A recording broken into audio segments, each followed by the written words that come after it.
आज आपण करणार आहोत पालक पकोडा. कोणी पकोडा म्हणतं, कोणी पालक भजी म्हणतं. चला तर लगेचच करायला घेऊया. त्यासाठी इथे 2 कांदे मोठ्या आकाराचे पातळ कट करून घेतलेले आहेत. काही पालकाची पानं सुद्धा स्वच्छ धुवून मग नंतर असे चिरून घेतलेली आहेत. त्याचबरोबर हिरव्या मिरच्या घेतलेल्या आहेत 3, त्यासुद्धा बारीक चिरून घेतल्या. इथे छोटा चमचा जिरे घातलेले आहेत, 1 छोटा चमचा लाल तिखट, पाव चमचा हळद घेतलेली आहे.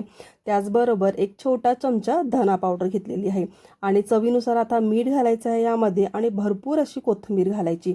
आता मात्र हे जे मसाले घातलेले आहे आणि मीठ घातलेलं आहे ना, हे सगळ्या कांद्याला आणि पालकाला छान प्रकारे आपण चोळून घ्यायचं आहे अशा प्रकारे आणि 5 मिनिटासाठी ह्याला बाजूला ठेवून द्यायचं आहे. आता बरोबर 5 मिनिटानंतर ह्यामध्ये पीठ घालायचं आहे. तर इथे 1 कप डाळीचं पीठ, पाव कप तांदळाचं पीठ घेतलेलं आहे. त्याचबरोबर ह्यामध्ये आपल्याला तीळ घालायचे आहे. ते इथे छोटा चमचा आहे म्हणून मी 2 चमचे पांढरे तीळ घालत आहे. त्याचबरोबर ह्यामध्ये थोडासा हिंग घालायचा, 1 पाव चमचा आणि 1 चमचा छोटा चमचा ह्यामध्ये ओवा घातलेला आहे. आता जे ह्याला पाणी सुटलेलं आहे ना कांद्याला पालकाला, त्या पाण्यातच आपण पीठ भिजवायचा प्रयत्न करायचा आहे. जर लागलंच तर थोडंसं ह्यामध्ये पाणी घालून तुम्ही अशा प्रकारे ह्याचं बॅटर तयार करून घ्या. आता तेल चांगलं कडकडीत गरम करायचं आणि त्यामध्ये अशा प्रकारे आपल्याला हे पकोडे भजी आपण सोडून घेणार आहोत.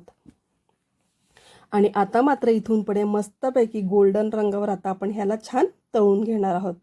आता पावसाळा म्हटलं तर भजीची आठवण ही प्रत्येकाला येतेच. भरपूर प्रकारचे भजी आहेत, त्यामधले आता आज आपण बघितलेले आहे ते पालक भजी. खूप सुंदर लागतात. तर अशा प्रकारे नक्की करून बघा. ह्याबरोबर तुम्ही मिरची तळून खाऊ शकता किंवा हिरवी चटणी करा. सॉसबरोबर खाल्ले तरीसुद्धा खूप छान लागतात.